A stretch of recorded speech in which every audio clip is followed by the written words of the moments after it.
Halo semuanya, selamat datang di sesi pembedahan kita hari ini. Kita bakal mengupas tuntas sebuah aturan yang mengubah total peta permainan karir akademik di Indonesia.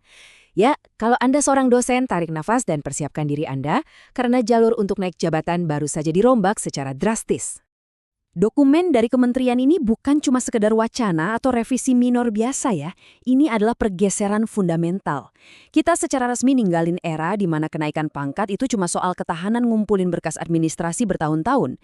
Sekarang, fokusnya cuma satu, dampak akademik yang benar-benar nyata dan terukur. Nah, yang jadi pertanyaan krusial di pikiran banyak orang pastinya, apa sih yang sebenarnya benar-benar dibutuhkan buat tembus jadi profesor penuh di tahun 2026 nanti? Pertanyaan inilah yang bakal kita jawab tuntas hari ini dengan menapaki tangga akademiknya langkah demi langkah. Agenda kita hari ini cukup padat tapi sangat krusial. Kita mulai dari aturan baru karir dosen, lalu ngebahas sistem angka kredit, syarat utamanya apa saja, syarat khusus untuk publikasi ilmiah, dan ditutup dengan ngebahas jalur cepat buat Anda yang mau akselerasi. Oke, kita masuk ke bagian pertama. Aturan baru karir dosen. Mari kita lihat fondasi dasarnya dulu. Secara urutan jalurnya sebenarnya masih sama. Perjalanan Anda bergerak dari asisten ahli, lektor, lektor kepala, sampai akhirnya memuncak di profesor. Tapi dengerin baik-baik, perubahan besarnya ada di sini. Tiap kali Anda mau naik satu anak tangga, sekarang ada kewajiban buat lulus uji kompetensi. Jadi, udah nggak ada lagi tuh ceritanya naik jabatan otomatis mengalir gitu aja seiring bertambahnya masa kerja. Anda benar-benar harus ngebuktiin kelayakan di tiap titik transisinya. Lanjut ke bagian kedua, memahami sistem angka kredit. Ini ibarat mata uang baru yang bakal nentuin seberapa cepat Anda bisa naik kelas. Poin paling pentingnya ada di sini. Anda nggak bisa lagi cuma ngandelin tumpukan jam ngajar buat ngebus skor Anda. Sekarang penilaiannya dibelah jadi dua. Ada AK konversi, ini yang ngurusin rutinitas administratif harian seperti ngajar dan pengabdian, tapi ada juga AK prestasi. Nah, AK prestasi ini yang jadi mesin penggerak utamanya. Mesin ini murni cuma bisa jalan pakai bahan bakar riset, publikasi, dan inovasi. Biar kebayang seberapa besar porsinya, bayangin Anda lagi ngejar posisi profesor. Nah, 45%, ingat ya, hampir setengahnya dari total angka kredit Anda itu mutlak harus datang dari portofolio riset atau si AK prestasi ini. Jadi riset bener-bener nggak bisa lagi cuma jadi proyek sampingan di akhir pekan. Ini udah jadi pilar penyangga utama buat masa depan karir Anda. Masuk ke bagian ketiga, syarat utama naik jabatan. Sebelum kita pusing mikirin metrik publikasi, pastikan syarat dasar ini udah aman. Anggap ini sebagai daftar periksa wajib Anda. BKD harus beres 4 semester berturut-turut, terus SKP predikatnya minimal baik selama 2 tahun terakhir, dan tentunya lulus uji kompetensi tadi. Khusus buat yang nargetin profesor, syarat minimal 10 tahun ngajar, ijazah S3, dan serdos itu harga mati. Tolong banget pastiin semua syarat administratif ini udah kecentang sebelum repot-repot ngajuin promosi, karena sistemnya bakal otomatis nolak kalau ada yang bolong. Yang bikin aturan ini makin menarik adalah soal siapa yang berwenang menilai kita. Buat promosi awal kayak ke asisten ahli dan lektor, itu masih diurusin di rumah sendiri, alias di tingkat institusi kampus atau LL-Dikti. Tapi begitu Anda mau tembus lektor kepala, apalagi profesor, permainan berubah.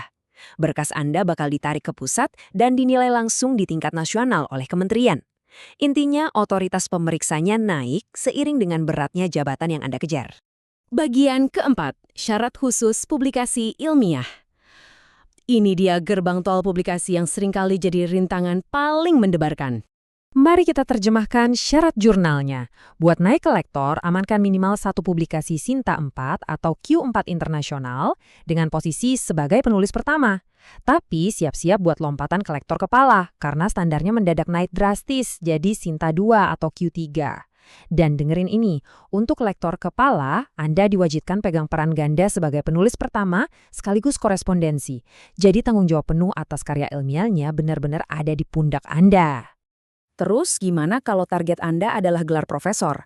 Anda butuh 2 publikasi kelas berat secara bersamaan. Sebagai amunisi utama, Anda butuh artikel Q2 dengan SJR di atas 0,25 dan mutlak harus jadi penulis pertama dan korespondensi. Nggak berhenti di situ, Anda juga butuh publikasi pendamping di level Q3 atau Sinta 1, di mana perannya bisa milih, penulis pertama atau korespondensi. Nggak ada tawar-menawar soal kepengarangan di level ini. Dan ternyata, jadi profesor itu nggak cukup cuma modal nulis paper doang. Anda dituntut untuk ngebuktiin kepemimpinan di lanskap akademik luas. Ada syarat tambahan di mana Anda wajib memenuhi setidaknya satu dari poin ini. Entah itu mimpin hibah riset dari luar kampus, jadi promotor buat 2 mahasiswa doktoral, nguji disertasi, jadi reviewer untuk 2 jurnal Q3, atau mimpin proyek riset kolaborasi internasional. Ini buat ngebuktiin kalau kepakaran Anda tuh diakui secara global, bukan cuma jago kandang. Ada satu lagi kabar baiknya, atau mungkin tantangannya. Ucapkan selamat tinggal pada tumpukan map tebal berisi fotokopi berkas Anda. Kedepannya, seluruh rekam jejak Anda dievaluasi secara digital dan holistik lewat platform terintegrasi. Sistem seperti Sinta, Sister, dan PD Dikti bakal saling ngobrol. Jadi pastiin portofolio online Anda selalu up to date, karena evaluasi Anda murni dilihat dari jejak digital tersebut. Akhirnya kita sampai di bagian kelima. Jalur cepat kenaikan jabatan. Buat Anda yang punya rekam jejak riset luar biasa, ada cara buat nge-cheat sistem ini secara legal. Jalur cepat ini benar-benar menggiurkan karena ngasih izin buat lompat dari lektor langsung jadi profesor. Tapi tiket masuknya super mahal. Alih-alih pakai syarat biasa, Anda butuh total 4 artikel. 2 diantaranya wajib nembus jurnal Q1. Dan yang bikin gila adalah salah satu jurnal Q1 itu impact faktornya wajib di atas 5. Ini standar dunia yang benar-benar cuma bisa dicapai lewat kualitas riset yang sangat-sangat istimewa. Tapi tunggu dulu, publikasi sehebat itu aja belum cukup buat lompat kelas. Dokumen kementerian mencaratkan dedikasi luar biasa. Terjemahan resminya apa? Anda harus punya predikat SKP sangat baik. Ingat ya, sangat baik, bukan sekedar baik, selama 2 tahun berturut-turut. Artinya, Anda dituntut untuk unggul secara merata di pengajaran, penelitian, dan pengabdian masyarakat tanpa celah. Kalau kita ambil kesimpulan besarnya, sistem 2026 ini bukan sekedar ganti form administrasi. Ini perombakan ekosistem. Kenaikan pangkat sekarang bukan lagi soal nunggu antrian atau seberapa lama Anda udah ngajar. Sistem ini secara fundamental menghargai dan ngehargain kontribusi nyata serta dampak tinggi yang Anda kasih buat dunia sains dan masyarakat. Jadi, sebagai penutup, coba deh Anda refleksikan. Waktu Anda nyusun rencana buat semester depan nanti, tanyakan ke diri sendiri. Apakah pekerjaan harian dan riset yang Anda kerjain sekarang udah benar-benar ngebangun fondasi buat angka prestasi ini? Waktu yang tepat buat beradaptasi dengan aturan main baru ini adalah sekarang. Tetap semangat buat para dosen, dan sampai jumpa di pembahasan selanjutnya.